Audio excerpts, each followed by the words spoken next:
Ako si Sai, 12 years ng OFW dito sa Riyadh. May sweldo, kaso kulang. Tara guys, samahan nyo kami dito sa may Alcara Mountain. Tara guys, pasok na tayo. Yan. Yan pala yung labas ng Alcara Mountain. As well known as Judas Cave. Yan guys, tingnan natin yung loob ng Judas Cave guys. Kami guys, dito tayo sa loob. Pasok na tayo sa cave. So yun guys, at pasok na tayo. At ito yung mga kasama ko. Ayan, si Boss Ray, si Boss Philip, si Boss Dan. Yan guys. Punta kami dito sa may Alcara Mountain. At first time din namin lahat pumunta dito guys. Guys, oh. Ang ganda. So guys, yan, ang gaganda ng mga rock formation guys. Ang ganda ng kuweba na to guys. Yan. Hindi ko alam kung bakit tinawag na Judas Cave to, pero napakaganda nung guys, nung loob, napakalamig din, yan guys. Madami rin taong pumapasok dito, iba-ibang lahi guys. Hindi lang Pilipino ang pumapasyal dito para makita lang tong Alcara Mountain or Judas Cave.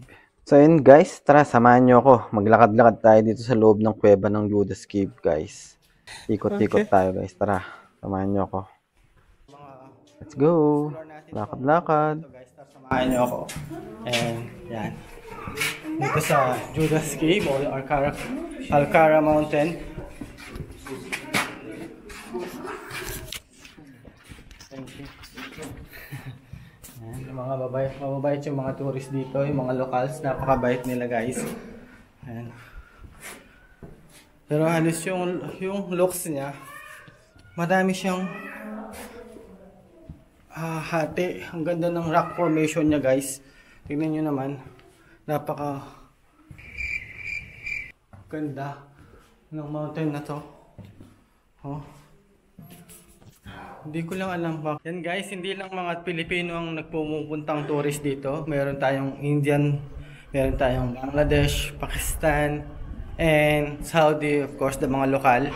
At iba-iba pang lahi na pumapasyal dito sa Alcara Mountain. Yan guys. And lahat sila nagpipicture dito sila sa loob. Yan, tignan nyo guys, ang dami nila doon. Saudi, Pakistan, iba-ibang lahi guys na gustong masaksiyan ang ganda ng cave na to. Yan.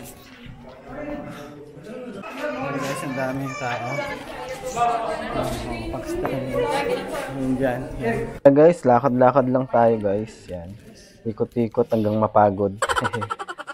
Napakalaki kasi ng loob na tong Judas Cave na to guys. Yan. May mga tourist tayo dito. Sorry. So yun guys, iba naman to. Oh, mas maliwanag dito.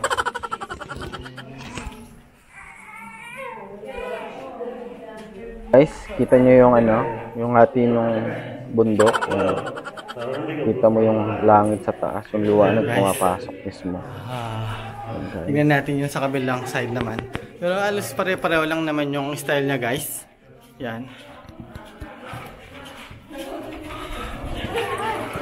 And na to, parang ito yung kanina na pinuntaan ko. So yung guys, tingnan natin yung pinakadulo, yan.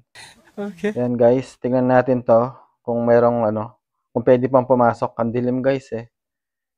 Yan guys. At yung pinaka niya, last. Tingnan, pasok nga tayo guys. Yan. Tingnan nyo guys oh. Walang kailaw-ilaw dito guys. Nagsa-cellphone lang ako. Ilaw lang ng cellphone. Yung gamit ko guys. Kasi sobrang dilim niya. Tingnan natin kung pwede pang pumasok ang ganito sa dulo. Yan guys. Kasi cellphone lang oh. Cellphone lang yung ilaw ko dito guys. Last na to. Dead end na ako guys. Yan, balik na lang ako guys. Yan guys, balik. Much later. So ayun guys, naikot ko na yung Judas Cave. Yan, palabas na ako. Yan, hanapin ko na lang yung mga kasama ko niyan guys. So ayun guys, nakakapagod. Woo! Medyo napagod ako doon. Yan guys, pasensya na kayo sa video na to. Puro ganito lang siya, puro bundok. And Ang daming tourist na pumupunta dito. Pero maganda siyang pasyalan. Kung nasa Riyadh ka at hindi ka pa nakapunta dito guys, pasyal na kayo dito para ma-explore nyo rin yung ibang place dito sa Saudi Arabia. Yan. So ayun guys, at nakalabas na kami. Kasama ko na yung ating mga tropa. And yan, may mga nakita kaming mga Pilipino dito sa may Alcara Mountain guys. Ay na lang po. Ay mga kabayan natin from Jubail. Yan. And galing kami ng Judas Cave. On Jubail. Shout out on Jubail. So yun guys, yan yung mga nakita natin, mga kababayan natin dito sa may Judas Cave at namasyal din sila guys. Dami ng tao guys. So yun guys, sana nag-enjoy kayo sa tour natin sa Alcara Mountain guys. So yun guys, dito ko natatapusin ang video na to. Dito sa Lion of Civilization, dito sa may Al Fuf, Saudi Arabia. Yan, sana nagustuhan niyo itong video na to. At please like and follow my page and subscribe na rin kayo sa YouTube channel ko, Zai Wonder. Thank you guys. God bless.